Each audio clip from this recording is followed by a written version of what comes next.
The champagne flute trembled in my hand as my husband of 20 years raised his glass to the crowd of 75 guests scattered across our backyard pavilion. The string lights cast a golden glow over familiar faces, friends who'd celebrated every milestone with us, family who'd watched our love story unfold since college. David's voice carried across the manicured gardens as he began what I thought would be a toast to our marriage. Before we jump back in, tell us where you're tuning in from, and if this story touches you, make sure you're subscribed, because tomorrow I've saved something extra special for you. Thank you all for being here tonight to celebrate 20 incredible years, he said, his smile bright and practiced. But before we toast to the past, I want to introduce you to my future, the woman who's shown me what real love actually feels like. My blood turned to ice as a young Asian woman stepped forward from the crowd, her hand sliding into his with the confidence of someone who belonged there. Stephanie Chen, his interior designer, the one he'd told me was just helping with the office renovation. The crowd shifted uncomfortably, confusion rippling through our anniversary party like a stone thrown into still water. Stephanie and I have been together for 8 months, David continued, his arm now wrapped around her waist. She's helped me realize that what Jess and I had was comfortable, but it wasn't love. Not the kind that sets your soul on fire. I stood frozen in my black cocktail dress, the one I'd spent 3 hours choosing, watching my husband publicly destroy our marriage in front of everyone we knew. But what David didn't know was that in my purse sat a small velvet box, and inside that box was the 7th engagement ring he'd bought me. 7 rings for 7 affairs, each one more expensive than the last, each one his guilty attempt to buy my silence after I'd discovered another betrayal. Tonight the silence ends. The transformation of our backyard into an anniversary celebration had taken weeks of planning.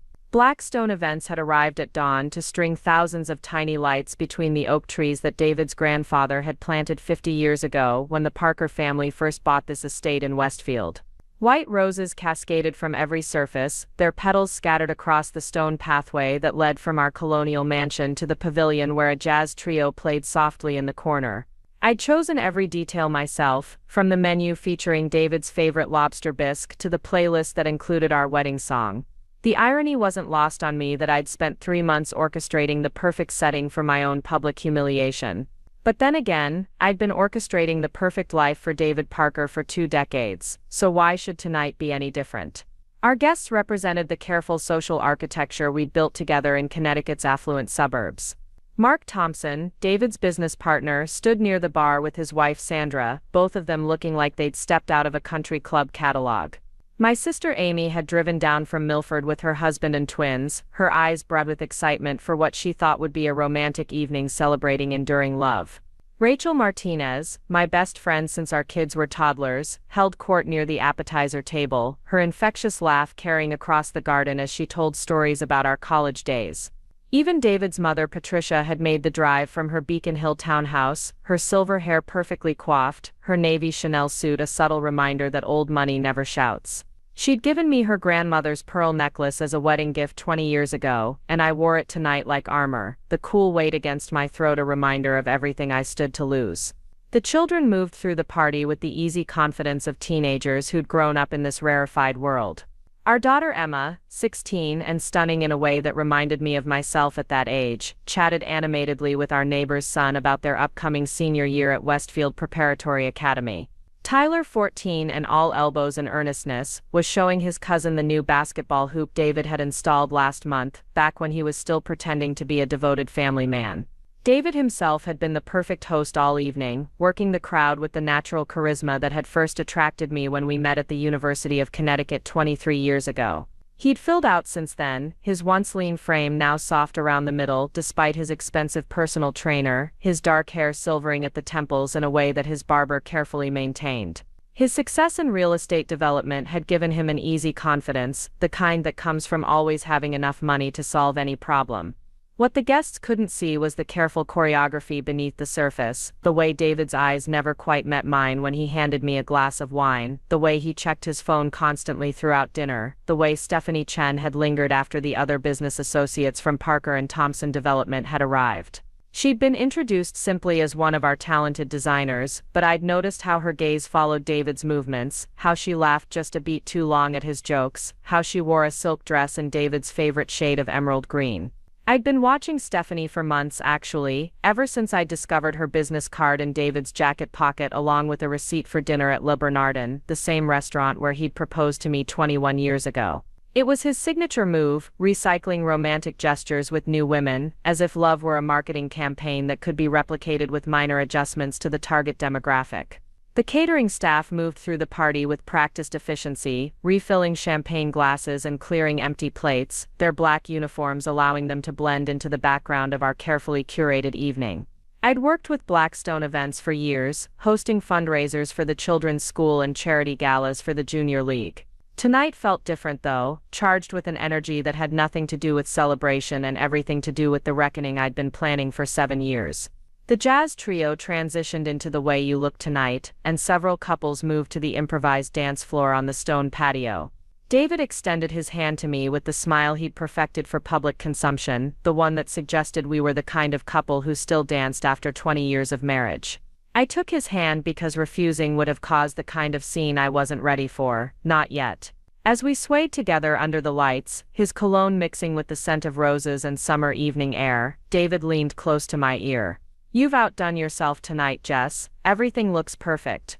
His voice carried the warmth he'd always used when he wanted something from me, the same tone he'd used when asking me to use my grandmother's inheritance for the down payment on this house, the same voice that had convinced me to quit my job as a jewelry appraiser so I could focus on support. Preparing and narrating this story took us a lot of time, so if you are enjoying it, subscribe to our channel. It means a lot to us. Now back to the story. Supporting his career and raising our children. "I'm glad you're enjoying it," I replied, my voice steady despite the storm building in my chest. I wanted tonight to be memorable. The song ended and we separated, David's attention immediately caught by Mark Thompson's wave from across the garden. As he walked away, I noticed how his gaze swept the crowd until it found Stephanie, how his expression softened when their eyes met, how she touched her throat in a gesture that seemed intimate even from a distance. Rachel appeared at my side, her dark eyes concerned. "You okay, An? You look a little pale." "Just tired," I said, forcing a smile. "You know how these parties are, all the planning, and then it's over in a flash." But even as I spoke the words, I knew tonight was just beginning. In my purse, wrapped in black velvet, sat the evidence of David's betrayals. 7 engagement rings, each one more expensive than the last, each one purchased after I'd confronted him with proof of another affair. The first had come in 2015, when I'd found texts on his phone from a client named Miranda. The second in 2017, after the weekend business trip to Miami that turned out to be a romantic getaway with his secretary. The third, fourth, and fifth had followed in quick succession as David's infidelities became less careful and more frequent. Each time, he'd cried, apologized, sworn it meant nothing, promised it would never happen again. And each time, he'd presented me with a stunning ring, as if diamonds could erase betrayal, as if carat weight could measure the depth of his remorse. I'd accepted them all, played the role of the forgiving wife, the understanding partner who knew that successful men sometimes strayed but always came home. What David didn't know was that I'd had every ring professionally appraised by my former colleagues at Heritage Gems and Appraisals. I'd photographed each one, documented the purchase dates, saved every receipt and certificate of authenticity. I'd built a case against my own marriage one betrayal at a time, collecting evidence with the methodical precision of someone who understood that in Connecticut's divorce courts, documentation was everything. The most recent ring, number 7, sat heavy in my purse tonight. David had given it to me just 3 weeks ago, after I'd accidentally discovered his hotel reservation for the Hamptons weekend he'd supposedly spent at a real estate conference. The ring was a stunning 5-carat emerald-cut diamond, surrounded by smaller stones, worth approximately $35,000 according to my former mentor at Heritage Gems. It was also, I'd learned through careful research, identical to a ring David had been looking at online for the past 2 months, bookmarked on his laptop right next to Stephanie's Pinterest board for engagement ring inspiration. The realization had hit me like a physical blow. David wasn't just cheating with Stephanie, he was planning to marry her. The ring in my purse wasn't another guilt offering to keep me quiet, it was a practice run, a rehearsal for the proposal he was planning to give to someone else.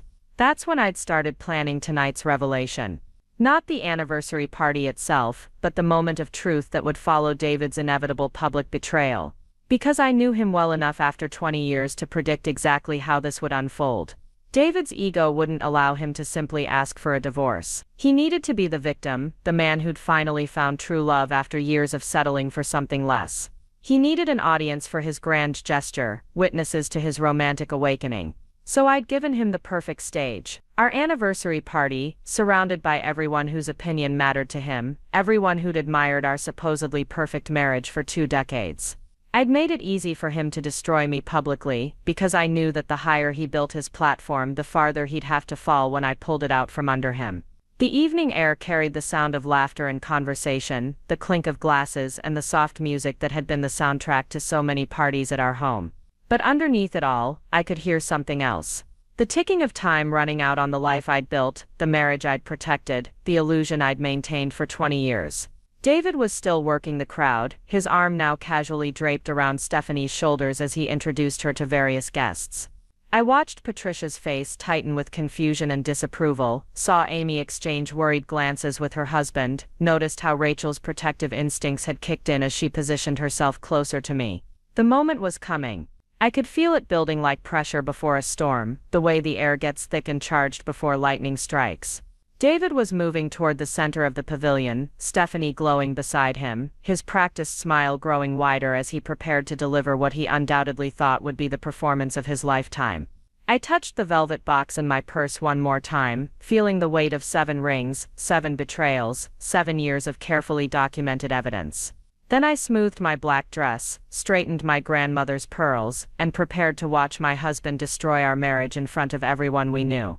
What he didn't realize was that I'd already built the weapon that would destroy him right back. The shift in the party's energy was subtle at first, like the way shadows lengthened just before sunset. David's toast had ended with polite but confused applause, and now conversations resumed in hushed tones as guests tried to process what they'd witnessed.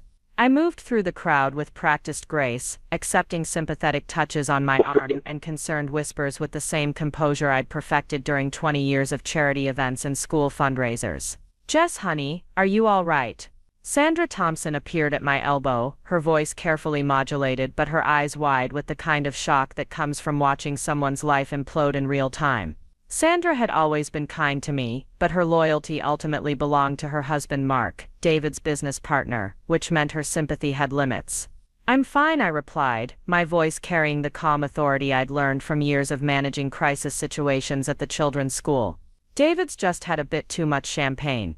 You know how he gets when he's excited about a new project." The lie rolled off my tongue easily because I'd been telling variations of it for years.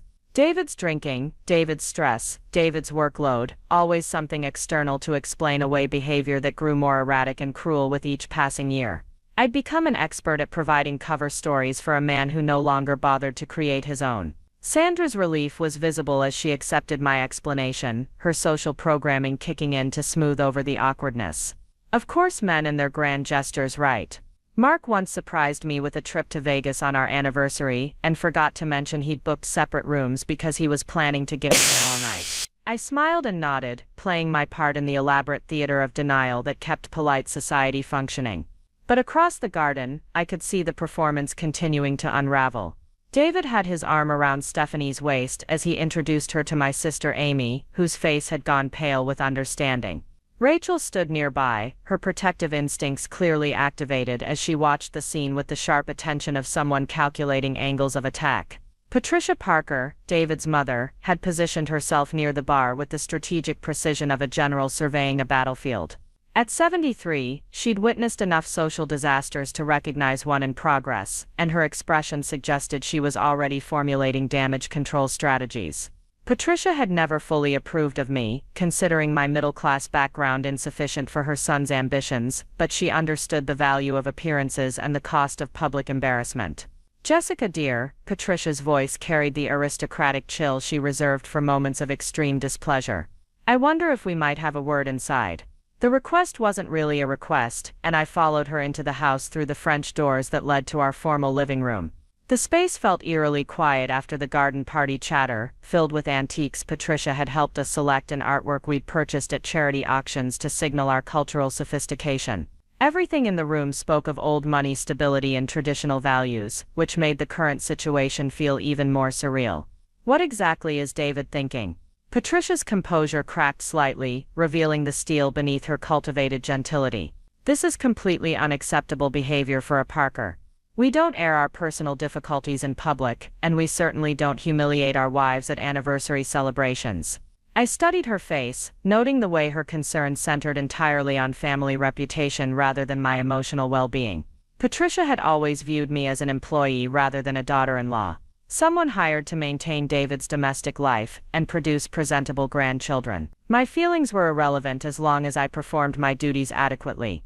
I'm not sure what's gotten into him, I said, maintaining the facade of bewildered wife, even though I knew exactly what had gotten into him. Stephanie Chen had gotten into him, along with 5 other women over the past 7 years, each affair marking another step in his evolution from careless husband to callous predator. Well, something needs to be done immediately. Patricia continued, her voice sharpening. Mark Thompson is out there trying to explain this disaster to potential investors, and I have friends from the club watching my son make a fool of himself with some girl young enough to be his daughter. Through the window, we could see David and Stephanie on the stone patio, her head tilted back in laughter at something he'd whispered in her ear. The intimacy between them was obvious and deliberate, designed to signal to everyone present that this wasn't a momentary indiscretion, but an established relationship. David had always been theatrical in his romances, even with me in the beginning, but there was something particularly cruel about the way he was performing this one. Perhaps you could speak with him, I suggested, knowing that Patricia's opinion still carried weight with David despite his success. He might listen to you about maintaining family dignity. Patricia's laugh was sharp and humorless. My dear David stopped listening to me about anything meaningful years ago. Success has made him reckless, and reckless men destroy everything they touch if they're not properly managed. The words hung between us, heavy with implication. Patricia understood exactly what kind of man her son had become, but her concern remained focused on containing the damage rather than preventing it. I'd learned over the years that the Parker family's approach to problems was always about management rather than resolution, control rather than change. We returned to the garden to find the party continuing in an atmosphere of forced normalcy. Conversations had resumed, but with the artificial brightness of people pretending everything was fine while secretly memorizing details to share later. The catering staff continued their service with professional discretion, but I caught their meaningful glances, and knew our family drama would be discussed in detail once they returned to their company. Emma and Tyler had apparently been informed of the situation by well-meaning relatives, because they now stood together near the rose garden, with expressions of teenage mortification. At 16, Emma possessed enough social awareness to understand the implications of her father's public betrayal, while Tyler's 14-year-old confusion was written clearly across his face. They'd grown up believing in their parents' marriage as an unshakable foundation, and watching that foundation crumble in real time was clearly overwhelming. I approached them with the same calm I'd used to explain childhood disappointments and teenage heartbreaks, drawing on 20 years of maternal experience to guide them through this crisis. Dad's going through a difficult time right now, I said, pulling them both close. Sometimes adults make poor decisions when they're confused about what they want. Is he leaving us? Tyler's voice cracked slightly, hovering between childhood and adolescence in the way that always made my heart ache. Is that lady going to be our new mom? The directness of children could be devastating in its clarity. Tyler had cut through all the adult euphemisms and social conventions to ask the questions that mattered. Emma remained silent, but her hand found mine, and squeezed tightly, seeking reassurance I wasn't sure I could provide. Nothing's been decided yet, I told them honestly. But whatever happens, you'll always be my children, and I'll always take care of you. David chose that moment to appear, his face flushed with champagne, and the kind of manic energy that comes from burning bridges in spectacular fashion. There you are, he said, his voice too loud and too bright. Stephanie was hoping to meet the kids properly. The presumption in his words hit me like a physical blow. He'd moved from public humiliation to active replacement without missing a beat, already integrating his mistress into our family dynamic as if the past 20 years were simply a rough draft he was ready to revise. Stephanie approached with the careful smile of someone navigating unfamiliar territory. She was beautiful in the way that 28-year-old women often were, with smooth skin and bright eyes unmarked by decades of compromise and disappointment. Her emerald dress was perfectly tailored. Her jewelry tasteful but expensive, her entire presentation carefully calculated to suggest both success and availability. Emma and Tyler right, she said, her voice warm but uncertain. Your dad talks about you constantly. I've been looking forward to meeting you. Emma's response was a masterclass in teenage passive aggression. "That's nice," she said, her tone polite but cold. "Dad's never mentioned you at all." The silence that followed was excruciating, filled with the kind of tension that makes everyone present wish they were anywhere else. David's face darkened with embarrassment and anger, while Stephanie's smile became increasingly strained. I felt a surge of pride in Emma's instinctive loyalty, even as I recognized the danger of antagonizing David when he was in this volatile state. "Emma," I said quietly, "why don't you and Tyler go check on your grandmother? She was looking for you earlier." They left gratefully, and I was alone with David and Stephanie for the first time all evening. The three of us stood in a triangle of barely contained hostility, surrounded by the party that was supposed to celebrate my marriage, but had instead become its funeral. "The children are upset," I said to David, my voice carefully neutral. "This isn't the right way to handle things." "There is no right way," David replied, his earlier charm completely gone. "I've been miserable for years, Jess. I stayed because of the kids, and because I thought I owed it to you, but I can't pretend anymore. Stephanie makes me feel alive in a way I'd forgotten was possible." The speech had the rehearsed quality of something he'd practiced, probably in front of Stephanie's bathroom mirror, while she got ready for dates that should have been mine. David had always been good at convincing himself that his selfishness was actually nobility, that his betrayals were acts of honesty rather than cruelty. "And you thought our anniversary party was the appropriate venue for this revelation?" I asked, allowing a note of incredulity to enter my voice. Stephanie shifted uncomfortably, clearly recognizing that she'd been cast in a role she hadn't fully understood. "David said you and he had discussed this," she said hesitantly, "that you knew about us, and were okay with making it public." The lie was so audacious that I almost laughed. David had managed to convince his mistress that I was a willing participant in my own humiliation, that our marriage had been so amicably dissolved, that I'd happily host the party announcing his new relationship. It was manipulation on a level that required genuine sociopathy. "I see," I said, my voice betraying nothing of the fury building in my chest. David has always been creative with the truth. The evening continued around us, but we'd created a bubble of awkwardness that seemed to repel other guests. I could see people watching us from across the garden, their conversations pausing as they tried to read the dynamics playing out in real time. Rachel had positioned herself at the edge of the patio with the strategic awareness of someone prepared to intervene if necessary, while Amy looked ready to march over and demand explanations. But I wasn't ready for interventions or explanations. I was ready for David to finish what he'd started, to complete his transformation from unfaithful husband to public embarrassment. Because every word he spoke, every casual cruelty he displayed, was adding to the case I'd been building against him for 7 years. The velvet box in my purse felt heavier with each passing moment, weighted with the evidence of his systematic betrayals, and the documentation that would destroy him in divorce court. 7 rings for 7 affairs, each one professionally appraised and legally documented, each one proof of his pattern of infidelity and financial manipulation. David excused himself to get another drink, leaving Stephanie and me alone in a moment of uncomfortable intimacy. She looked younger up close, her confidence wavering now that she was separated from David's protective presence. "I'm sorry," she said quietly.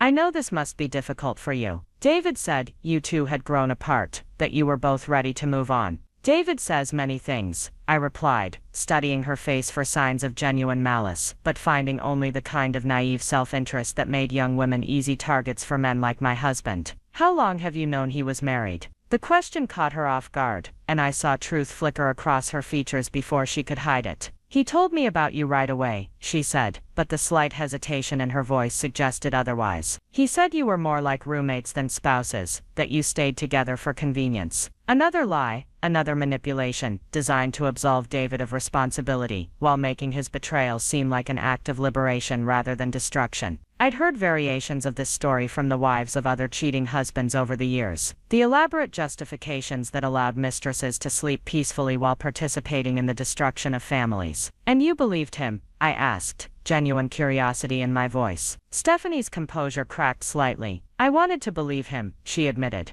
"He made it sound like he was trapped in a marriage that had died years ago, like staying with you was actually cruel to both of you." The honesty in her answer surprised me, and for a moment I saw past the designer dress and calculated charm to the insecure young woman underneath. David had targeted her with the same precision he used in his real estate deals, identifying her vulnerabilities and exploiting them with promises of love and security. But my sympathy had limits. Stephanie had made choices, regardless of David's manipulation, and those choices had consequences that extended far beyond her own life. My children would carry the scars of tonight for years, their trust in their father permanently damaged by his public betrayal of their family. David returned with fresh drinks, and the kind of aggressive cheerfulness that suggested he'd spent his time at the bar steeling himself for whatever came next. The party was beginning to wind down naturally, guests making polite excuses about early mornings and long drives home. But core family members remained, trapped by obligation and morbid curiosity to see how this disaster would conclude.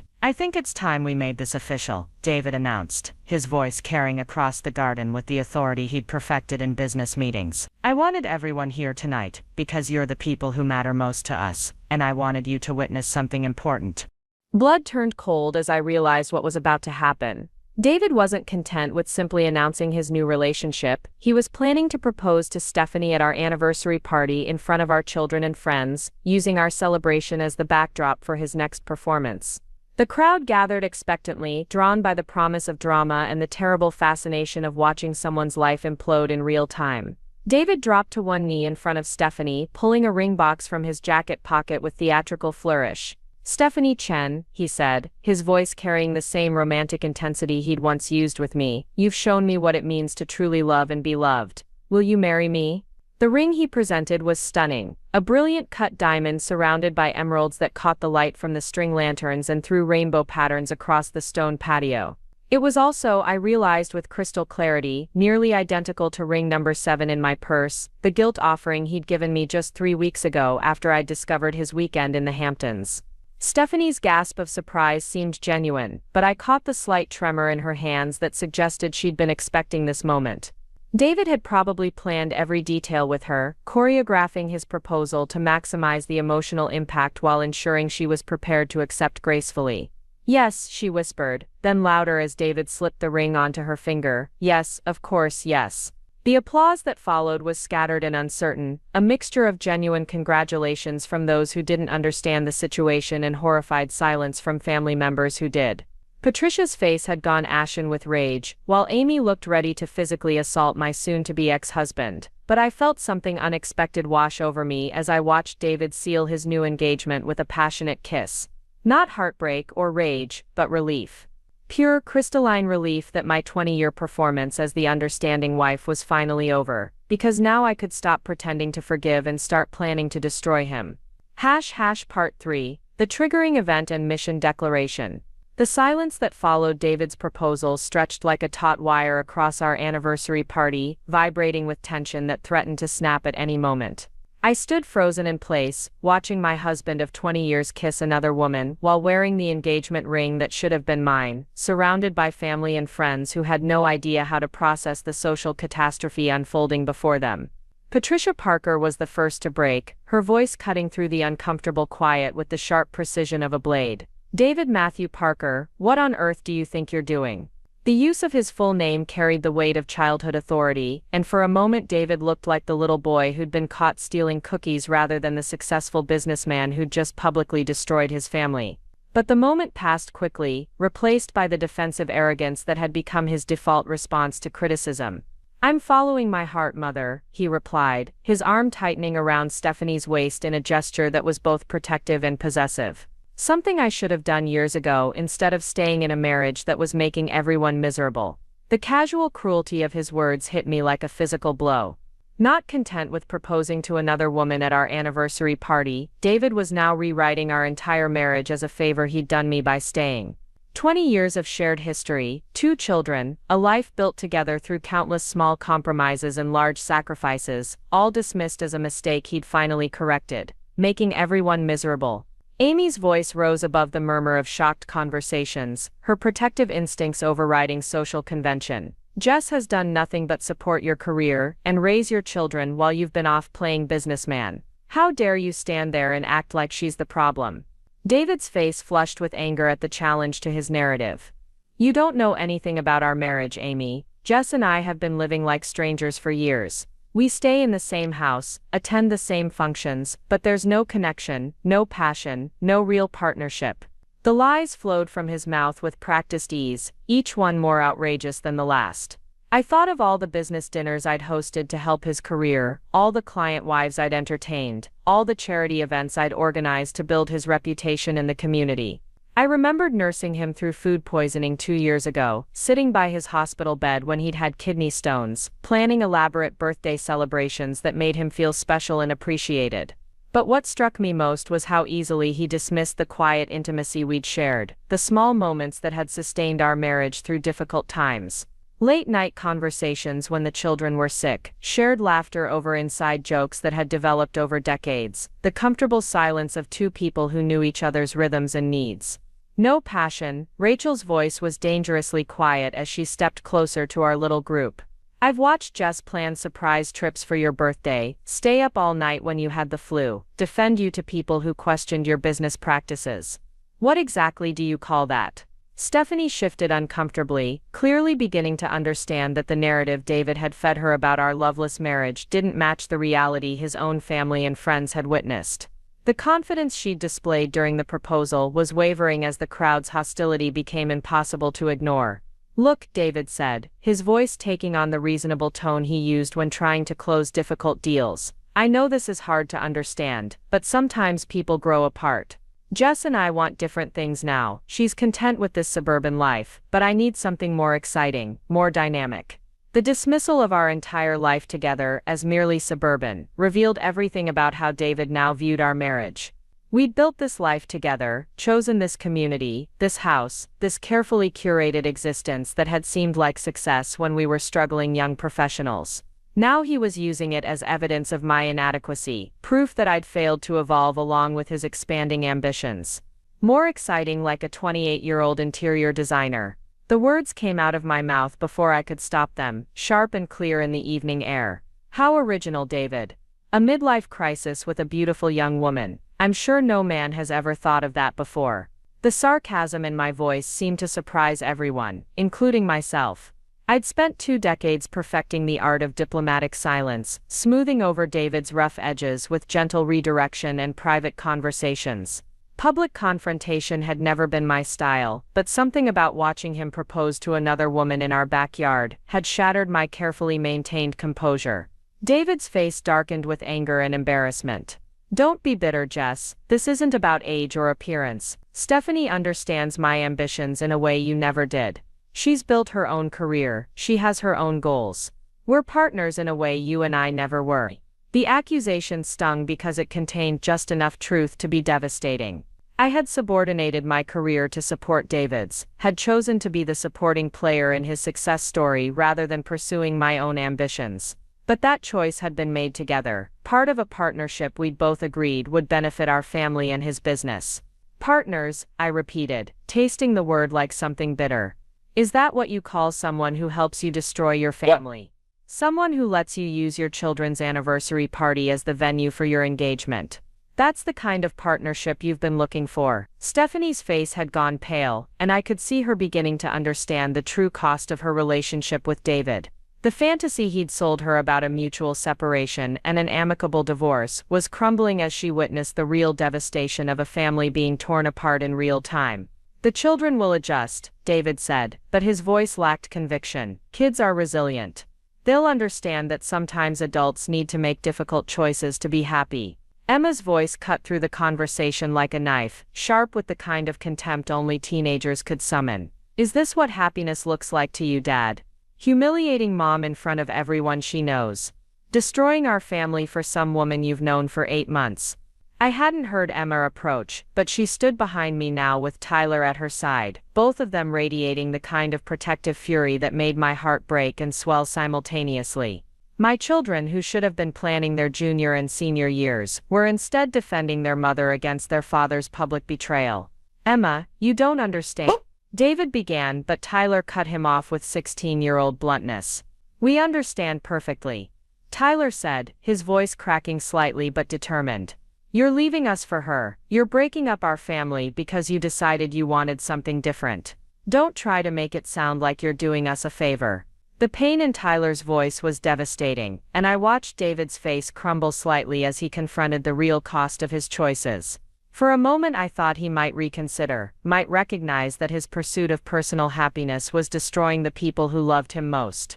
But the moment passed, and David's expression hardened into defensive justification. "Sometimes adults have to make choices that seem cruel but are actually necessary," he said, his voice taking on the patronizing tone he used when explaining business concepts to people he considered inferior.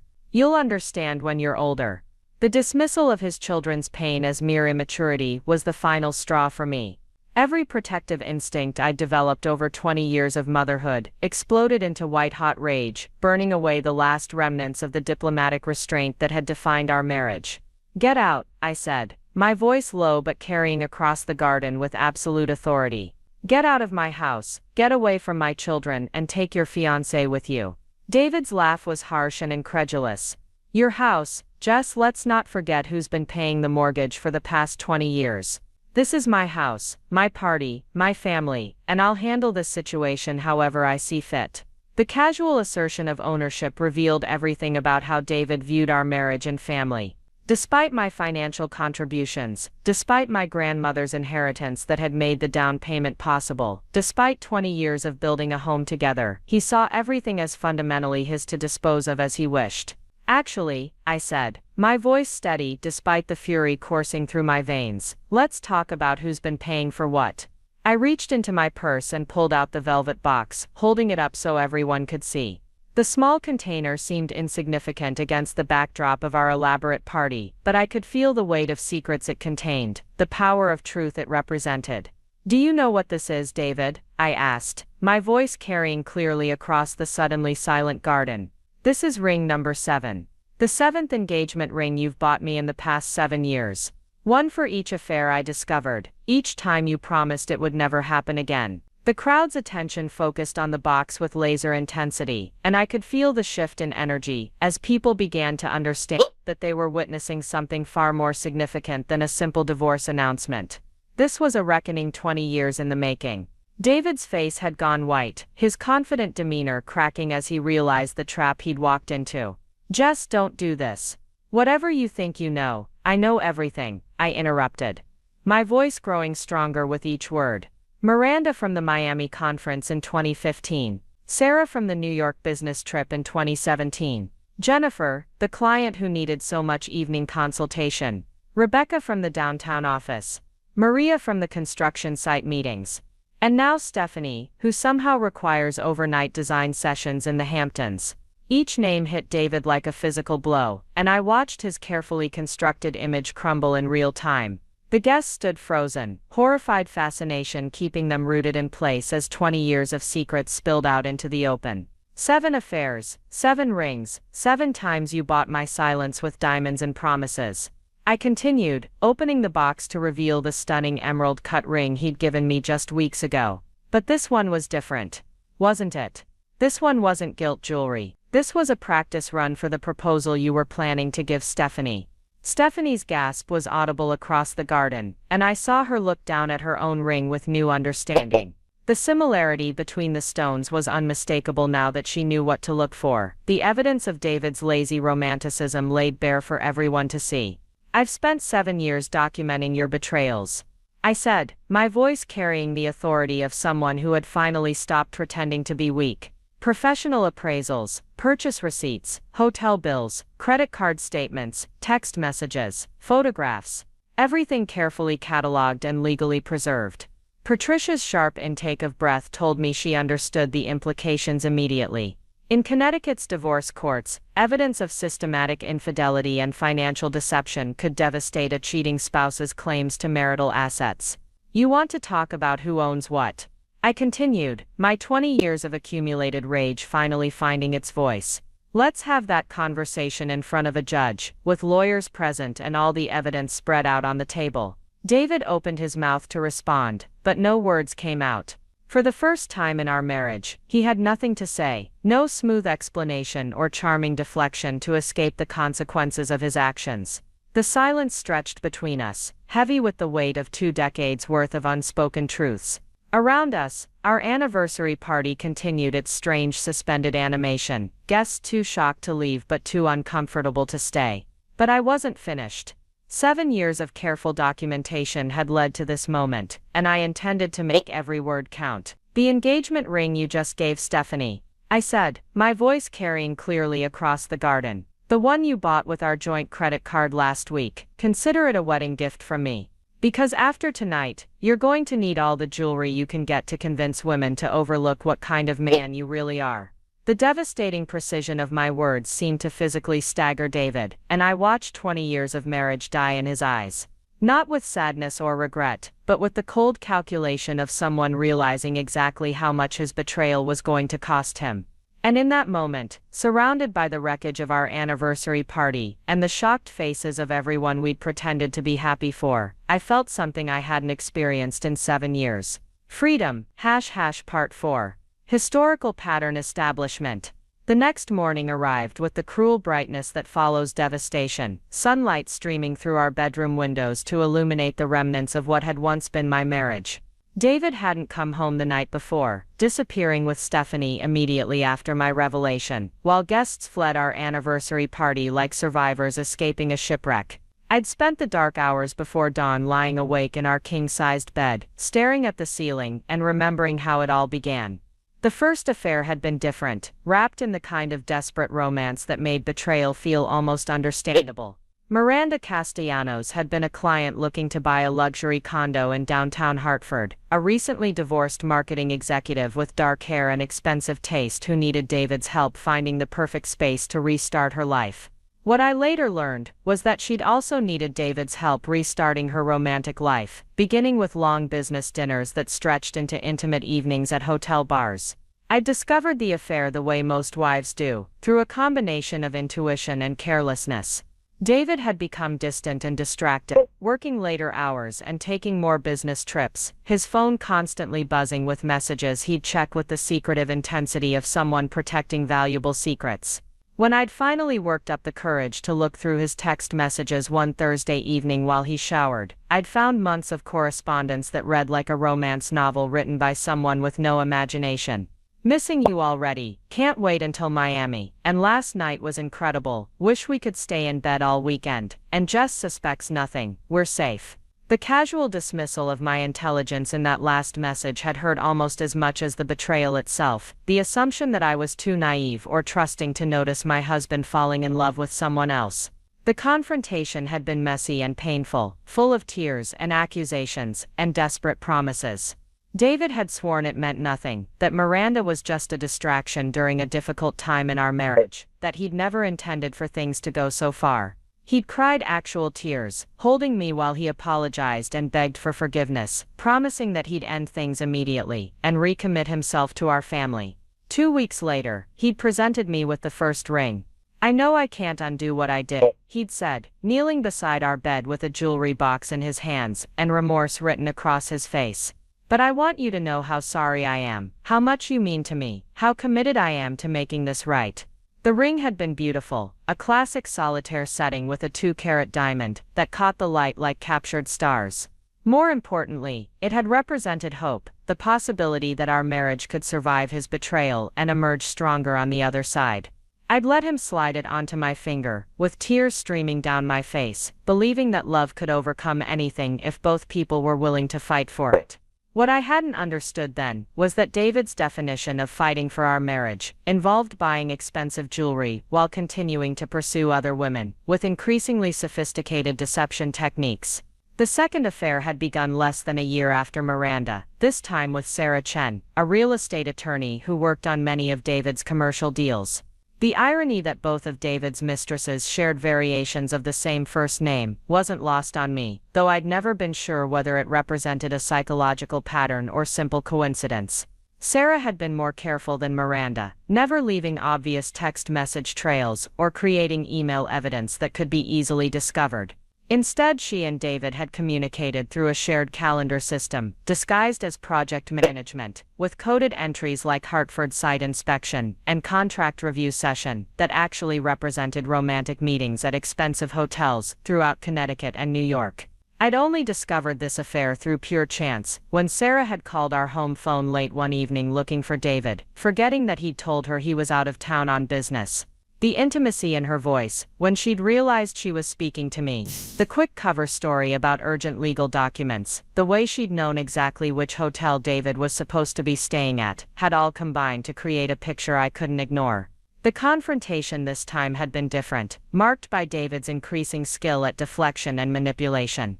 Instead of immediate confession and remorse, he'd spent weeks gaslighting me about my suspicions, suggesting that my jealousy was becoming unhealthy, and my accusations were damaging our marriage more than any affair could.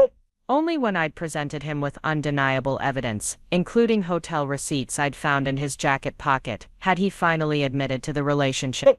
It's different this time, he'd insisted, and I'd been naive enough to believe he meant it was more serious, rather than more carefully hidden.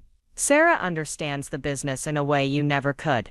We connect on a professional level that just evolved into something personal. The explanation had been designed to make me feel inadequate rather than betrayed, to suggest that his infidelity was actually a natural consequence of my failure to grow alongside his career. Even his apology had been laced with subtle criticism, implying that a better wife would have prevented his need to seek intellectual stimulation elsewhere. Ring number 2 had been more expensive than the first, a vintage Art Deco setting with a center stone surrounded by smaller diamonds in an intricate pattern that must have cost nearly $10,000. David had presented it with a speech about renewed commitment and deeper appreciation for what we'd built together, but I'd noticed that his remorse seemed more practiced this time, like a performance he'd rehearsed. The pattern that emerged over the next several years was as predictable as it was painful.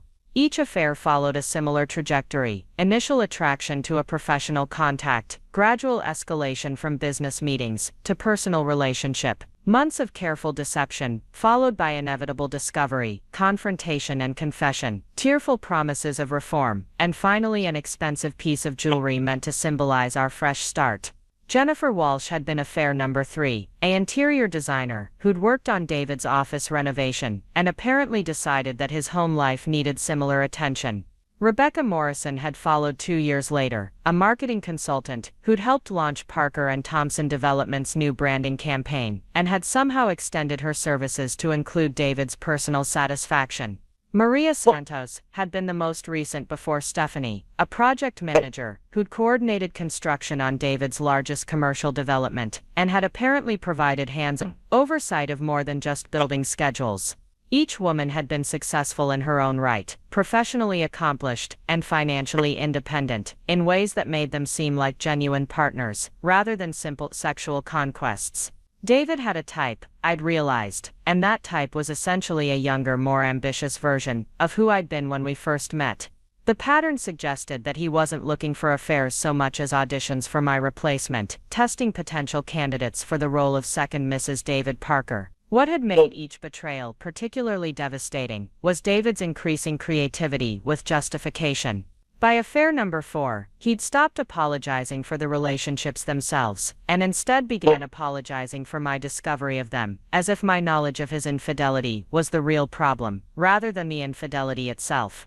Rebecca Morrison had been accompanied by a lecture about how successful men throughout history had maintained multiple relationships, and how my middle-class upbringing had given me unrealistic expectations about marriage and fidelity.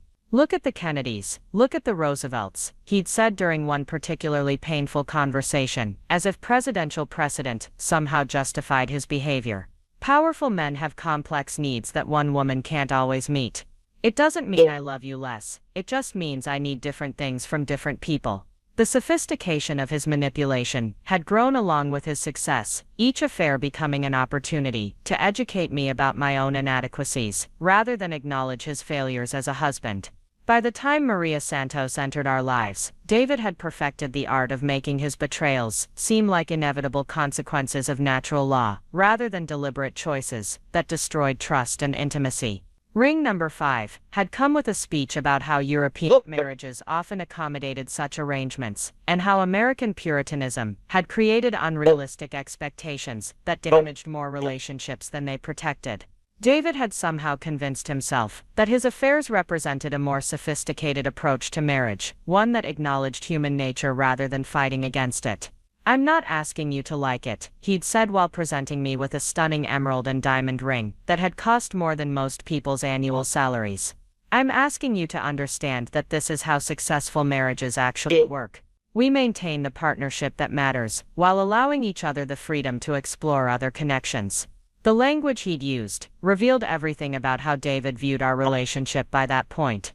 I wasn't his wife anymore. I was his business partner, responsible for maintaining the domestic infrastructure that supported his career, while he pursued whatever personal satisfaction he could find elsewhere. The rings weren't apologies, they were payment for services rendered, compensation for my continued participation in a marriage that had become entirely transactional. But what David had never understood was that my acceptance of each ring wasn't forgiveness, it was evidence collection. Every piece of jewelry came with documentation that I'd carefully preserved, purchase receipts, credit card statements, insurance appraisals, and photographs that captured not just the rings themselves, but the circumstances under which they'd been given. I'd also documented each affair with meticulous precision, creating files that tracked David's movements, expenses, and communications with surgical accuracy. My background as a jewelry appraiser had proven invaluable in ways David never suspected. I understood the difference between genuine remorse and calculated manipulation, between authentic gestures and expensive distractions. More importantly, I knew how to evaluate the true worth of what was being offered, and David's rings had become increasingly valuable as his guilt became more expensive to assuage. The sixth affair had been different, marked by David's complete abandonment of even the pretense of discretion. Stephanie Chen had entered our lives through Parker and Thompson Development's expansion into luxury residential design, a brilliant young woman with an MBA from Wharton and a portfolio that impressed even David's most demanding clients. What had started as professional admiration had quickly evolved into personal obsession, with David finding increasingly transparent excuses to work closely with Stephanie on projects that should have required minimal collaboration. "She's revolutionary," he'd gush over dinner, describing Stephanie's innovative approaches to spatial design and client relations with the kind of enthusiasm he'd once reserved for our own relationship. "She understands that modern luxury isn't just about expensive materials, it's about creating experiences that transform how people live." The way David talked about Stephanie revealed his complete emotional investment in a way that previous affairs hadn't. Jennifer, Rebecca, and Maria had been conquests, trophies that proved his continued attractiveness and success. But Stephanie represented something deeper, a genuine connection that threatened the foundation of our marriage in ways that simple infidelity never had. I'd known from the beginning that this affair would be different, that David wasn't just seeking sexual variety but actively auditioning my replacement. The signs had been impossible to ignore: his sudden interest in contemporary art, his new appreciation for Asian cuisine, his unexplained knowledge of current fashion trends that Stephanie had clearly introduced into his previously predictable aesthetic preferences. The discovery of their relationship had come not through detective work but through David's own carelessness, his increasing inability to maintain the boundaries between his professional and personal lives. When I'd found Stephanie's earring in our car after a supposed client dinner, David hadn't even bothered with elaborate explanations. Instead, he'd simply admitted to the relationship with the kind of relief that suggested he'd been waiting for permission to stop pretending. "This is different, Jess," he'd said, echoing the words he'd used about previous affairs but with a sincerity that made them terrifying rather than insulting. "Stephanie makes me feel like the man I was always supposed to be. We have the same goals, the same vision for success, the same understanding of what life could be." The ring that had followed this confession had been the most expensive yet, a 5-carat masterpiece that represented more money than I'd ever imagined spending on jewelry. But it had also come with conditions that revealed how fundamentally our relationship had changed. David hadn't asked for forgiveness or promised to end the affair. Instead, he'd asked for my cooperation in managing the situation until he could figure out how to transition from our marriage to his future with Stephanie. "I need time to handle this properly," he'd explained while sliding the ring onto my finger with hands that trembled slightly. "The business is at a critical point, the kids are almost through high school, and I can't afford the kind of scandal that a messy divorce would create. But I promise you, once everything stabilizes, we'll work out an arrangement that's fair to everyone." The assumption that I would participate in my own replacement, that I would graciously step aside when David's timeline suited his convenience, had been breathtaking in its arrogance. But I'd accepted the ring and agreed to his terms because I'd finally understood exactly what I was dealing with. David hadn't just become a serial cheater, he'd evolved into someone who genuinely believed that his desires justified any amount of collateral damage to the people around him. That night, lying alone in our bed while David spent the weekend in the Hamptons with Stephanie, I'd made the decision that would define the next phase of my life. Instead of continuing to play the role of understanding wife waiting patiently for David's next betrayal, I would begin actively documenting everything that could be used to destroy him when the time came for our marriage to end.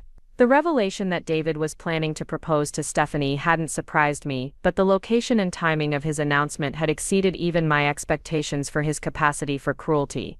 Using our anniversary party as the venue for his engagement had been a masterstroke of psychological warfare, designed to maximize my humiliation while ensuring that our entire social circle witnessed his transition from husband to bachelor. But David's theatrical sense of timing had also created the perfect opportunity for my own revelation. By gathering everyone who mattered to us in one place, by making his betrayal as public as possible, he'd provided me with an audience for the truth I'd been preparing to tell for 7 years. The morning after our disaster of an anniversary party, I sat in our kitchen with Rachel and Amy, the three of us drinking coffee from cups that David had bought during our 10th anniversary trip to Italy. The irony of using gifts from happier times to discuss the end of my marriage wasn't lost on any of us, but it seemed appropriate somehow, a reminder of how completely David had poisoned even our most cherished memories. "I can't believe you kept all those rings," Amy said, shaking her head in amazement as she examined the collection I'd finally brought out of hiding. "I would have thrown them back in his face after the second affair." I thought about it, I admitted, running my finger along the edge of ring number 3, the vintage Art Deco setting that had once represented hope for our marriage's recovery. But then I realized they were evidence, proof of a pattern that any divorce attorney would find very interesting. Rachel picked up ring number 6, the emerald and diamond creation that had accompanied David's request for my cooperation in his affair with Stephanie. "This one alone is worth more than my car," she said quietly. "How much did you say the whole collection is worth?" $180,000, I replied, the number still seeming surreal even though I'd memorized every appraisal report. 7 rings, 7 affairs, 7 years of David buying my silence with increasingly expensive guilt offerings.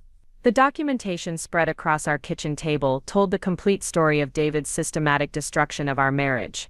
Bank statements showing purchases at jewelry stores following suspicious travel expenses. Hotel receipts that contradicted his claimed business meetings. Credit card bills that revealed dinners for 2 at romantic restaurants during nights when he'd told me he was working late. Text message printouts that captured conversations David thought he'd deleted. Even photographs I'd taken of him and various women at public events, images that seemed innocent individually but formed a damning pattern when viewed collectively. "This is enough to destroy him in divorce court," Amy said, her voice filled with grim satisfaction. "Connecticut still considers adultery in property division, especially when there's evidence of systematic deception and financial manipulation." I nodded, though revenge wasn't my primary motivation anymore. Somewhere during the long years of collecting evidence and documenting betrayals, my focus had shifted from punishment to protection. I wanted to ensure that Emma and Tyler would be financially secure regardless of David's decisions, and I wanted to guarantee that his serial infidelity wouldn't be rewarded with a favorable divorce settlement. "The question now is what you want to do with all this," Rachel said, gesturing at the evidence covering our table. "You could file for divorce immediately, or you could wait and see if David tries to reconcile after last night's disaster." The suggestion that David might attempt reconciliation seemed laughable after his public proposal to Stephanie, but I understood Rachel's logic. Men like David often panicked when the financial implications of their choices became clear, and his mother Patricia was certainly applying pressure for him to reconsider his dramatic gesture. But I'd moved beyond hoping for reconciliation or dreading divorce. David's proposal to Stephanie had been the final confirmation that our marriage was truly over, not because of any single betrayal, but because of the man he'd become over the past 7 years. The David who'd cried while begging for forgiveness after the first affair no longer existed, replaced by someone who viewed marriage as a contract to be renegotiated whenever his personal desires changed. "I'm done pretending," I said finally, the words carrying more certainty than I'd felt about anything in years. "David made his choice last night, and now I'm going to make mine." The decision felt like stepping off a cliff, terrifying and liberating in equal measure. For 20 years I'd defined myself primarily as David's wife, measuring my worth by his success and my value by his satisfaction. The prospect of rebuilding my identity as a single woman at 42 was daunting, but it was also exciting in ways I'd forgotten were possible. Part 5. Achievement Recognition Disparity.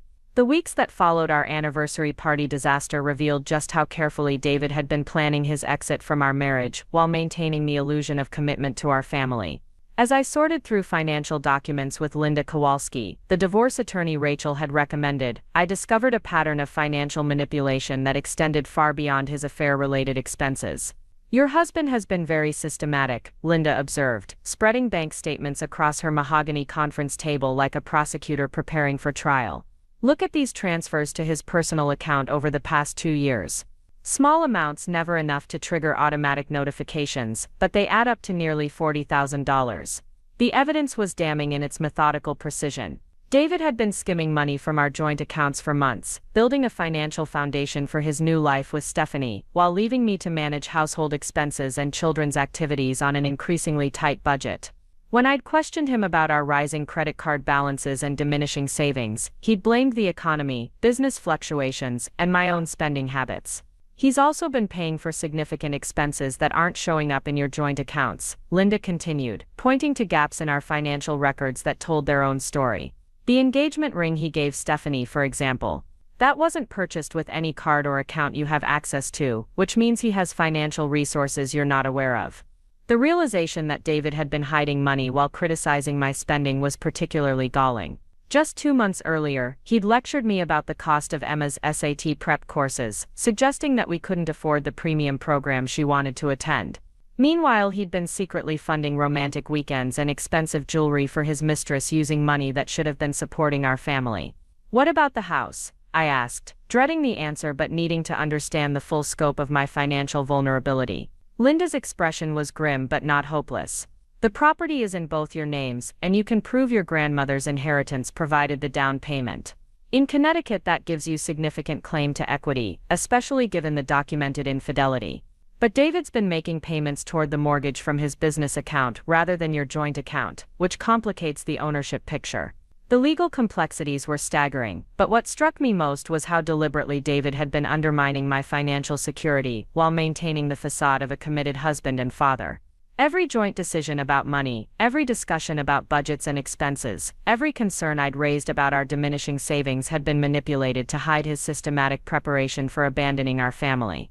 He's been planning this for years, I said, the full scope of David's deception finally becoming clear. Every apology, every promise to change, every expensive ring was just buying him time to position himself for a clean exit. The evidence supported my conclusion in devastating detail. Credit reports showed that David had opened individual accounts I'd never known about, established credit lines that weren't tied to our joint finances, and even purchased a life insurance policy that named Stephanie as the beneficiary, rather than me or our children. The man who'd tearfully promised to recommit to our marriage after each affair had been simultaneously preparing for its destruction with the same methodical planning he brought to his business deals. But Linda's next revelation was the most shocking of all.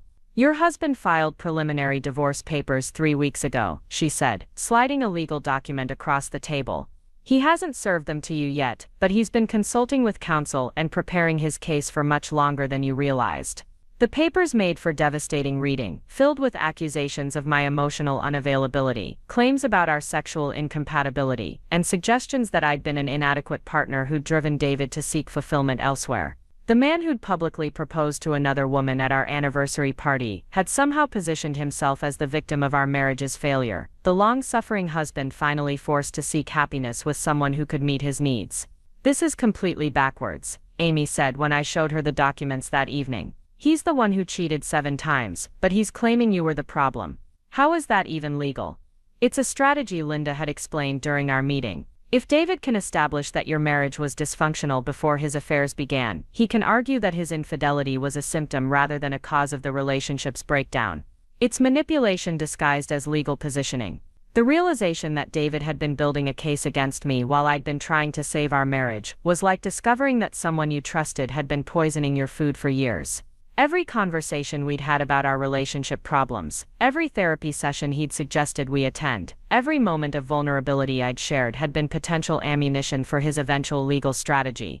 He suggested couples counseling 6 months ago, I told Linda during our follow-up meeting. I thought he was finally taking our problems seriously, but now I realize he was probably documenting everything I said for his divorce case. Linda nodded grimly.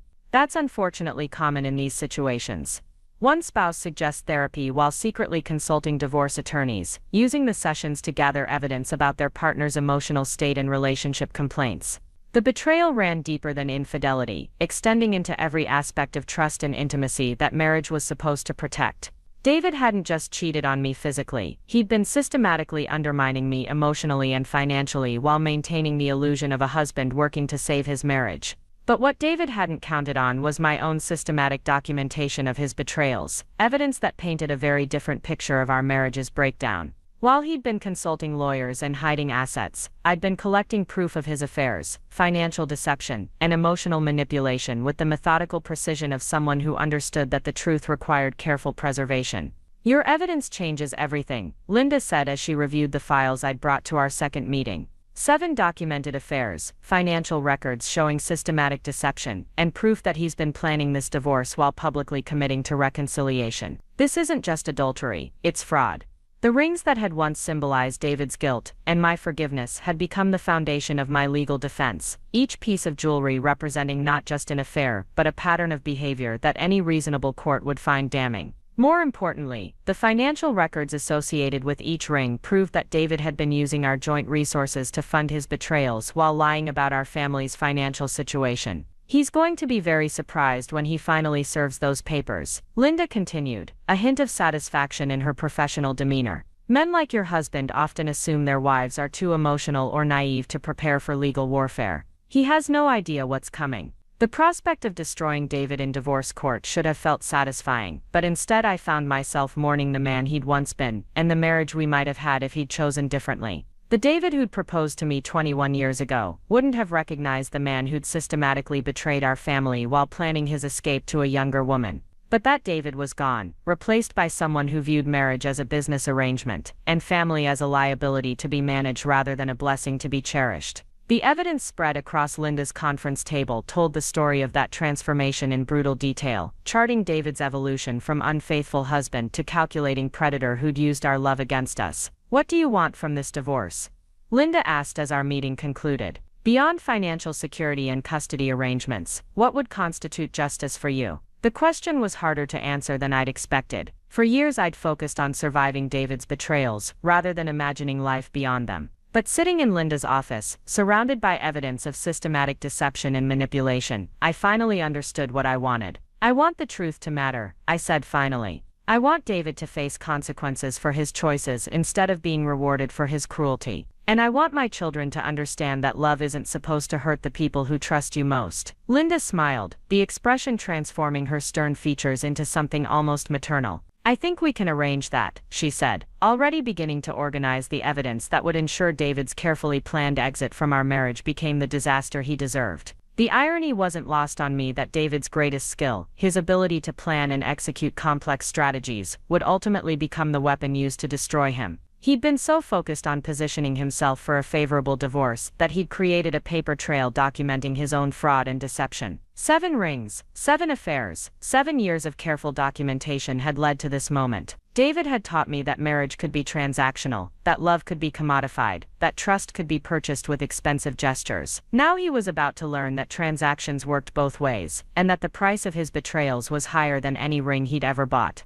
The divorce proceedings that followed our anniversary party catastrophe unfolded like a perfectly choreographed dance of destruction, each legal maneuver revealing new depths to David's calculated betrayal, while simultaneously exposing the flaws in his supposedly bulletproof strategy. 3 months after he'd publicly proposed to Stephanie in our backyard, David sat across from me in Linda Kowalski's conference room, looking like a man who'd finally realized that his victims were capable of fighting back. The transformation in his appearance was startling. Gone was the confident real estate mogul who'd commanded rooms with easy charm and expensive suits. The David facing me now looked haggard and desperate, his usually perfect hair showing gray roots he'd apparently forgotten to color, his designer clothing wrinkled in a way that suggested he'd been sleeping in his car rather than the luxury hotel where he'd been staying since leaving our home. "This is ridiculous, Jess," he said, his voice carrying a note of hysteria I'd never heard before. "You're trying to destroy me over mistakes that happened years ago. Everyone makes mistakes in marriage. That doesn't mean I deserve to lose everything I've worked for." Linda didn't look up from the documents spread before her as she responded with the kind of professional coldness that made opposing attorneys tremble.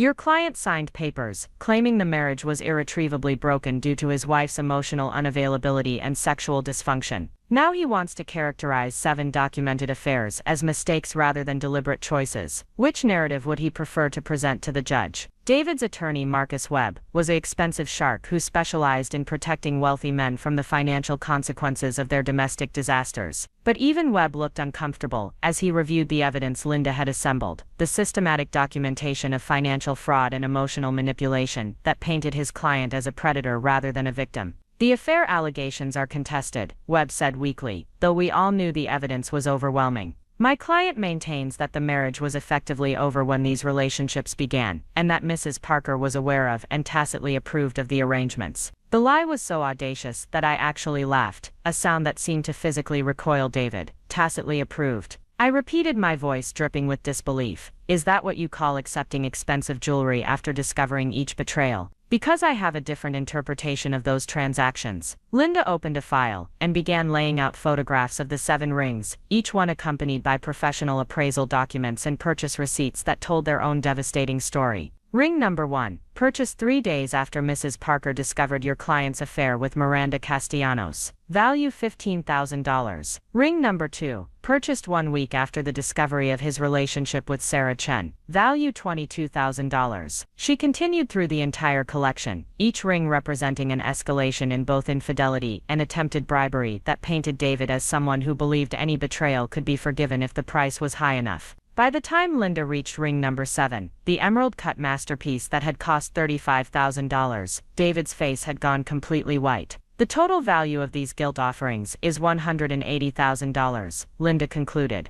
All purchased with marital funds, after each documented affair, all presented as symbols of remorse and renewed commitment. This isn't evidence of Mrs. Parker's approval, it's evidence of systematic manipulation and financial abuse. Webb shuffled through his papers desperately, clearly searching for some angle that could minimize the damage his client had inflicted on his own case. These were gifts freely given, and freely accepted, he argued. They represent my client's genuine desire to repair the marriage after temporary lapses in judgment. Temporary lapses, Linda's voice could have frozen fire. 7 affairs over 7 years, each one more elaborate and expensive to conceal than the last. Your client has spent the past decade treating his marriage like a business contract that could be renegotiated whenever his personal desires changed. The financial evidence was equally damning, showing a pattern of deception that extended far beyond simple infidelity. David had been systematically siphoning money from our joint accounts, while claiming we couldn't afford basic family expenses, had hidden assets and income streams that should have been disclosed, and had even attempted to change beneficiaries on life insurance policies without my knowledge or consent. Your client has been planning this divorce for at least 2 years, Linda continued, spreading bank statements and legal documents across the table like a prosecutor, presenting evidence of premeditated murder. He filed preliminary papers while publicly promising to work on the marriage, opened secret accounts while claiming financial hardship, and purchased an engagement ring for his current mistress, using funds from the children's college savings accounts.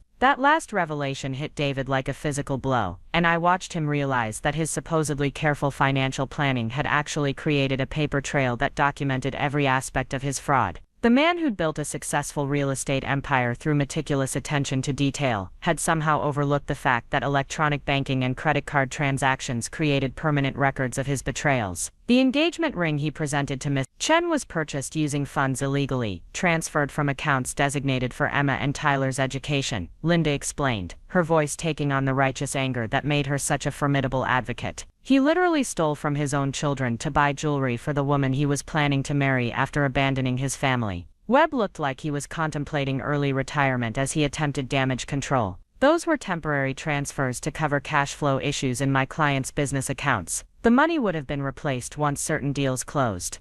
Which deals? Linda asked with the precision of a surgeon making an incision. Because we've subpoenaed Parker and Thompson Development's financial records, and they show consistent profitability throughout the period in question. Your client's cash flow problems were entirely self-created through his expensive affair maintenance costs. The revelation that David's business was thriving while he claimed financial hardship at home was the final nail in his legal coffin. He'd been living a double life so completely that he'd forgotten which lies he'd told to which audience, creating contradictions that made his testimony worthless and his credibility non-existent. What do you want? David asked suddenly, his voice cracking with desperation. What will it take to make this go away quietly? The question revealed everything about how David viewed the legal system and his own accountability. Even now, faced with overwhelming evidence of systematic betrayal and fraud, he believed that money could solve any problem and silence any inconvenient truth. "That's not how this works," Linda replied coldly. "You can't buy your way out of the consequences of systematically destroying your family. The court will determine an appropriate division of assets based on your documented misconduct and financial manipulation." What followed was a negotiation that looked more like a surrender, with David's carefully constructed plans crumbling under the weight of his own documented deceptions.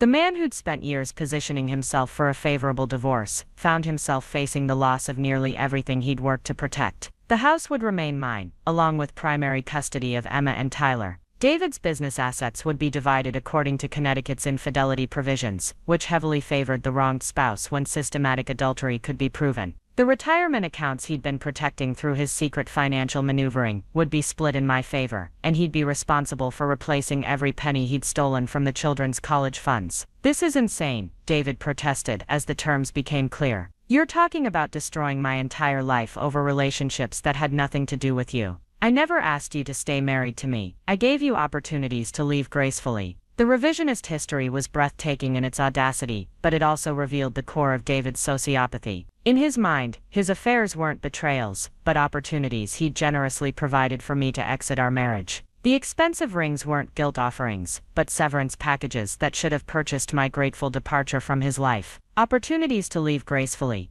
I finally spoke, my voice steady despite the rage coursing through my veins. "Like the opportunity you gave me at our anniversary party, when you proposed to another woman in front of our children. That kind of graceful exit." David's face contorted with frustration, and what might have been genuine confusion about why I wasn't more appreciative of his handling of the situation.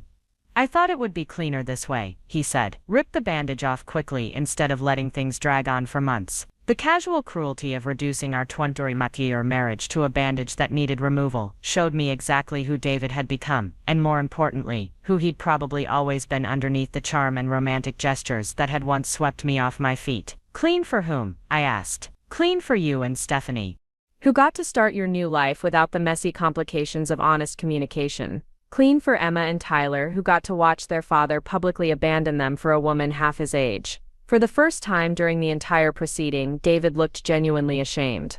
The mention of our children seemed to penetrate his self-justification in a way that discussions of financial fraud and systematic infidelity had not. But even his shame was calculated, designed to evoke sympathy rather than acknowledge genuine wrongdoing. "I never wanted to hurt the kids," he said quietly. "They'll understand when they're older that sometimes adults have to make difficult choices to find happiness." "No," I replied with absolute certainty. "They'll understand that their father chose his own immediate gratification over their emotional security and their mother's well-being. They'll understand that marriage vows meant nothing to you and that love was just a word you used to control the people around you." The final settlement was signed 3 hours later, with David agreeing to terms that left him with a fraction of what he'd planned to retain and me with resources sufficient to rebuild my life according to my own vision rather than his expectations. The 7 rings that had once symbolized my humiliation became the foundation of my financial independence, their value covering legal fees and providing seed money for the new life I was finally free to create. As we left the law office, David made one last attempt at reconciliation, catching my arm in the parking lot with the kind of desperate intensity that suggested he was finally understanding the true cost of his choices. "It doesn't have to end like this," he said, his voice carrying echoes of the man I'd once loved. "We could still work something out, find a way to co-parent peacefully without all this legal warfare." I looked at him for a long moment, studying the face that had once been the center of my world and trying to find any trace of the person who'd promised to love me forever at our wedding 20 years earlier. But that man was gone, replaced by someone who viewed relationships as transactions and love as a renewable resource that could be redistributed whenever circumstances changed. "You're right," I said finally. "It didn't have to end like this. You had 7 opportunities over 7 years to choose our marriage over your affairs. You had countless chances to recommit to our family instead of systematically betraying us. Every expensive ring you bought was another chance to actually change instead of just managing the consequences of your choices." David opened his mouth to respond, but I wasn't finished. "But you chose Stephanie over Emma and Tyler when you used their college money to buy her an engagement ring. You chose your own image over our family's well-being when you turned our anniversary party into your engagement announcement. And you chose greed over integrity when you spent years hiding assets while claiming we couldn't afford basic family expenses. I pulled my arm free from his grasp and walked toward my car, the 7 rings now safely locked in a bank vault along with all the other evidence of his systematic destruction of our marriage. This is exactly how it had to end, I called over my shoulder. Because this is who you chose to become. 6 months later, I received a wedding invitation in the mail, elegantly printed on ivory cardstock and addressed to the Parker family in flowing script. David and Stephanie were planning a destination wedding in Tuscany, a romantic European ceremony that would allow them to start their marriage surrounded by beauty and history rather than the wreckage of the family David had abandoned. I threw the invitation in the trash without opening it, then spent the afternoon planting roses in the garden where David had once proposed to another woman at our anniversary party. Emma and Tyler helped me choose the varieties, and we selected colors that reminded us of hope rather than heartbreak: bright yellows for new beginnings, soft pinks for gentle love, and deep purples for the kind of strength that comes from surviving betrayal. The house felt different now, lighter somehow, as if David's departure had removed a weight I hadn't realized we'd been carrying. Emma was thriving in her senior year, her confidence restored by watching her mother refuse to be destroyed by circumstances beyond her control. Tyler had found his footing as well, his natural resilience strengthened by the knowledge that some people fight for what matters rather than simply accepting defeat. As for me, I was learning to define myself as something other than David's victim or David's wife. At 42, I was finally free to discover who Jessica Parker could become when she wasn't spending all her energy managing someone else's betrayals and supporting someone else's dreams. The 7 rings remained in their bank vault, no longer symbols of humiliation but evidence of survival, proof that love could endure even the most systematic attempts to destroy it. They represented not David's power to hurt me but my power to document truth and demand accountability. And sometimes, late at night when the house was quiet and the children were asleep, I would remember the woman who'd accepted that first ring with tears of gratitude and forgiveness. She'd been naive and trusting, believing that love could overcome anything if both people were willing to fight for it. She'd been wrong about David, but she'd been right about love. It could overcome anything, even the kind of betrayal that seemed designed to destroy it completely. It just required fighting for yourself rather than fighting for someone who'd already chosen to walk away. The anniversary party that had ended my marriage had also begun my real life, and that seemed like a fair trade for someone who'd finally learned the difference between love and transaction, between forgiveness and enablement, between hope and delusion. David had taught me that some things could be bought with expensive jewelry and smooth apologies, but he'd also taught me that some things were worth more than any price he was willing to pay. My self-respect, my children's well-being, and my belief in authentic love had proven to be non-negotiable, priceless in ways that even 7 beautiful rings couldn't diminish. 2 years after the divorce was finalized, I stood in the same backyard where David had once destroyed our marriage, but the space bore no resemblance to the scene of that devastating anniversary party. The pavilion had been transformed into an art studio, its elegant arches now framing easels and canvases instead of crystal chandeliers and guilty consciences. Sunlight streamed through the windows I'd installed, illuminating the jewelry design workspace where I'd rediscovered the passion David had convinced me to abandon when we'd married 20 years earlier. The business cards on my desk read Jessica Williams Designs in elegant script, my maiden name reclaimed along with my professional identity. Heritage Gems and Appraisals had welcomed me back not as the grateful former employee seeking refuge, but as a master craftsperson whose years away had only deepened her understanding of what made beauty truly valuable. My designs had evolved beyond simple technical skill into something more profound, each piece telling stories of resilience and transformation that resonated with women who understood that survival could be its own art form. Emma stood at the kitchen island, her acceptance letter to Yale spread before her like a treasure map leading to futures David had tried to steal from her. The early admission to her dream school had come with a scholarship generous enough to cover expenses without touching the college fund David had raided for Stephanie's engagement ring, money that court-ordered restitution had restored with interest that exceeded the original amount. Professor Matthews wants to feature your work in the freshman exhibition, Emma announced, her voice bright with pride as she reviewed the email on her laptop. Apparently your Phoenix collection has been making waves in academic circles as an example of jewelry as narrative art. The Phoenix collection had been my first major project after rebuilding my studio, 7 pieces that transformed the pain of David's systematic betrayals into something beautiful and meaningful. Each design incorporated elements from the rings he'd given me, the original stones reset in settings that spoke to rebirth rather than guilt, freedom rather than purchase. The centerpiece was a stunning necklace that combined all 7 diamonds into a cascade of light that seemed to move with its own inner fire, a visual representation of how individual traumas could be transformed into collective strength. Tyler bounded through the kitchen with the easy confidence of a 16-year-old who'd learned that family loyalty meant more than biological connection, his basketball uniform bearing the name Williams instead of Parker at his own request. The legal name change had been his idea, a symbolic rejection of David's legacy that had surprised me with its emotional impact. Watching my son choose to carry my family's name instead of his father's had felt like vindication in ways I hadn't expected. "Coach says the recruiters from UConn are coming to Friday's game," Tyler announced, grabbing an apple from the bowl Rachel had brought during her morning visit. "Can you believe Dad's missing all of this? I mean, I know he made his choice, but still." The casual reference to David's absence carried no bitterness, just the matter-of-fact acknowledgement of someone who'd learned to distinguish between fathers who showed up and men who simply shared DNA. David's sporadic attempts at contact had dwindled after the first year, his new life in California with Stephanie apparently too demanding to accommodate regular communication with the children he'd abandoned. "Some people don't know how to hold on to what matters," I replied, the words carrying wisdom earned through hard experience rather than theoretical understanding. "But that doesn't diminish what you've accomplished or what you're capable of achieving." Rachel appeared in the doorway with her usual perfect timing, her arms loaded with groceries for the dinner party we'd planned to celebrate Emma's acceptance and Tyler's championship game victory. Our friendship had deepened during the divorce proceedings into something that felt more like family than many blood relationships, built on shared values and genuine affection rather than obligation or convenience. "David's engagement announcement is trending on the Hartford Business Journal website," Rachel announced with the deadpan delivery she reserved for particularly absurd developments.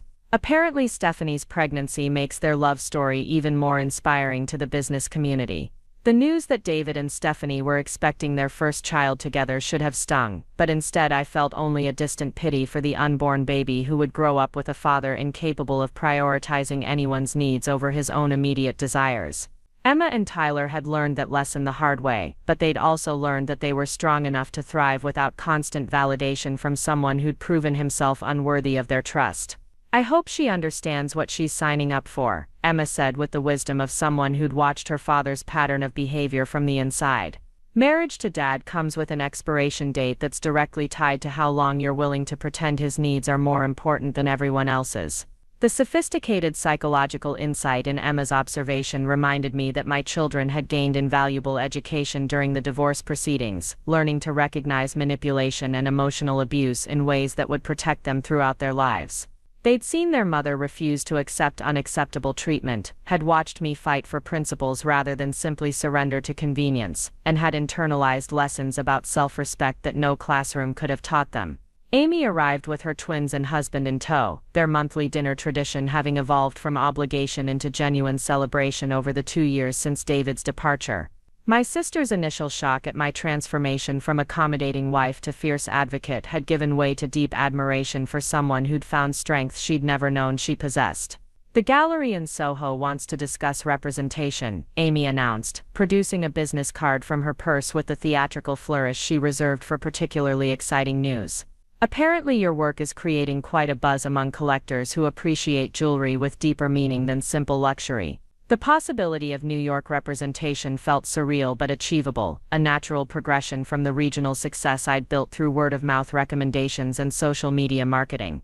My client base had grown organically among women who understood that jewelry could tell stories more powerful than any marketing campaign, pieces that celebrated survival rather than simply displaying wealth. "The appointment is next week," Amy continued, her excitement infectious. "I've already researched the neighborhood and found 3 restaurants within walking distance that serve decent food, because we both know you'll forget to eat if I don't plan ahead." The familiar teasing carried undertones of respect that had been absent from our relationship during my marriage to David, when Amy's concern for my well-being had been tempered by frustration at my willingness to accept unacceptable treatment. Now our sister bond had deepened into mutual admiration between two women who'd learned to define themselves by their own standards rather than external expectations. Patricia Parker had been notably absent from our lives since the divorce settlement, her occasional awkward phone calls clearly motivated by grandmother guilt rather than genuine interest in maintaining relationships with Emma and Tyler. The woman who'd once criticized my middle-class background for being insufficient for her son's ambitions had apparently found Stephanie's wealthy family more acceptable, despite their daughter's role in destroying David's previous marriage. Grandmother Pat sent another check for Tyler's birthday, Emma announced, producing an envelope that had arrived with no accompanying note or personal message. Same amount as last year, still no actual acknowledgement that he's becoming an actual person with interests and achievements.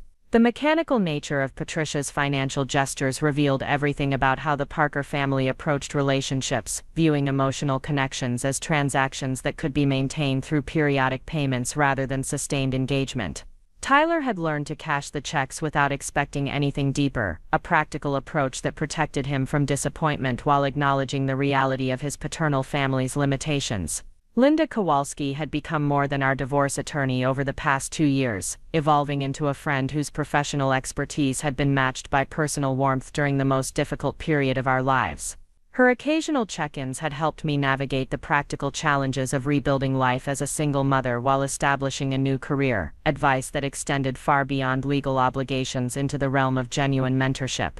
Linda called this afternoon, I told the gathered family as we prepared dinner together in the kitchen that had once felt like a battlefield during David's increasingly erratic final year. The California Family Court has upheld the child support modifications, which means David's reduced income claims won't affect Emma and Tyler's college funding. The legal victory was small but significant, another confirmation that David's attempts to minimize his financial responsibilities through strategic career changes would not be permitted to impact his children's futures. His decision to leave Parker and Thompson Development for a startup position in Los Angeles had been transparently designed to reduce his documented income, but courts had proven surprisingly sophisticated in recognizing such manipulations. He's probably regretting the decision to move across the country about now, Rachel observed with the satisfaction of someone who'd watched justice unfold in real time. Turns out abandoning your business partnership and your children for a younger woman doesn't automatically lead to improved life circumstances. The dinner conversation flowed around topics that had nothing to do with David's choices or their consequences, my family's emotional landscape no longer dominated by the need to process his latest betrayal or anticipate his next manipulation. Emma discussed her plans for summer internships at museums and galleries. Tyler shared his excitement about advanced placement courses that would challenge his academic abilities, and Amy updated us on her own career developments in pharmaceutical research. The absence of drama felt revolutionary after years of walking on eggshells around David's volatile moods and unpredictable decisions. Our home had become a sanctuary, where honesty was valued over harmony, where problems were addressed directly rather than managed through elaborate accommodation strategies designed to prevent explosive confrontations. I never thought I'd say this, Emma admitted as we cleared the dinner dishes, but I'm grateful for what happened at the anniversary party. I know it was horrible at the time, but watching you refuse to accept Dad's treatment taught me things about self-respect that I'll carry for the rest of my life. The mature perspective in Emma's reflection showed me that my decision to fight for dignity rather than simply accept defeat had been justified not just for my own well-being, but for the lessons it provided to my children about what they should expect from relationships throughout their lives. Tyler nodded in agreement, his usual teenage reserve dropping away as he joined the conversation with unexpected emotional intelligence. Dad always made it seem like you were the problem, like you weren't fun enough or supportive enough or whatever he needed you to be. But watching you build this new life showed me that the problem was never you. It was him expecting everyone else to change so he didn't have to. The psychological insight in Tyler's observation revealed how much he'd learned from witnessing our family's transformation, understanding that healthy relationships required mutual respect and shared responsibility rather than one person's complete accommodation of another person's demands. Besides, Tyler continued with a grin that reminded me of my own father's mischievous humor. Your jewelry business is way cooler than Dad's real estate stuff. You actually create beautiful things instead of just moving money around and calling it success. The comparison between my creative work and David's transactional approach to life highlighted differences that had probably existed throughout our marriage but had been obscured by my willingness to support his ambitions at the expense of my own fulfillment. Building something meaningful had proven more satisfying than simply facilitating someone else's definition of success. Rachel's departure that evening included her usual offer to help with gallery preparation or business development, her marketing expertise proving invaluable as my client base expanded beyond local referrals into regional recognition. The friendship that had sustained me through David's systematic betrayals had evolved into a professional partnership that benefited both our businesses while maintaining the personal connection that made collaboration feel natural rather than forced. "The Phoenix collection is going to change everything," Rachel predicted as she gathered her coat and purse.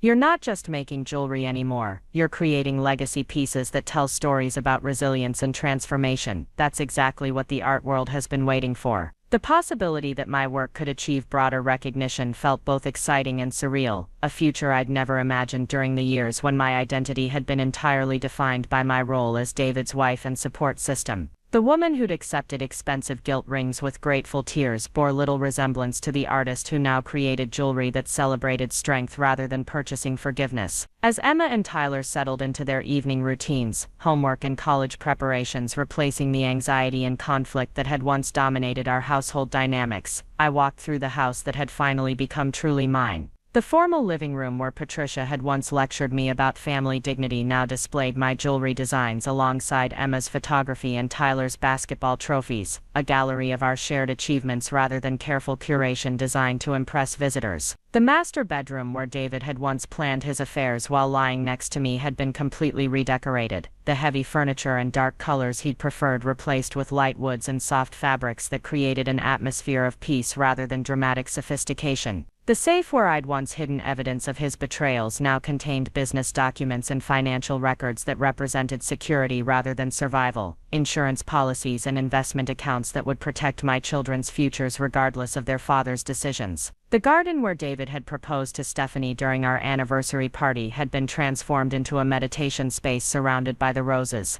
Emma, Tyler and I had planted together, varieties chosen for their meaning rather than their appearance. The Phoenix roses bloomed in shades of orange and red that seemed to glow in the evening light, their resilience during harsh winters serving as daily reminders that beauty could emerge from the most challenging circumstances. Standing at the kitchen window as twilight settled over the landscape we'd reclaimed and redefined, I reflected on the journey that had led from devastating public humiliation to genuine personal transformation. The 7 rings that had once symbolized my willingness to accept the unacceptable now represented documentation of survival, evidence that love could endure even systematic attempts to destroy it. David's final attempt at contact had come 6 months earlier, a carefully worded email that managed to be simultaneously apologetic and self-serving, expressing regret for how things ended while avoiding any acknowledgement of the choices that had led to our divorce. His request for closure and mature co-parenting had revealed his continued inability to understand that some damage could not be repaired through eloquent communication and good intentions. I'd responded with professional courtesy rather than personal engagement, forwarding the message to Linda for legal review before sending a brief reply that acknowledged his communication without providing the emotional absolution he was clearly seeking.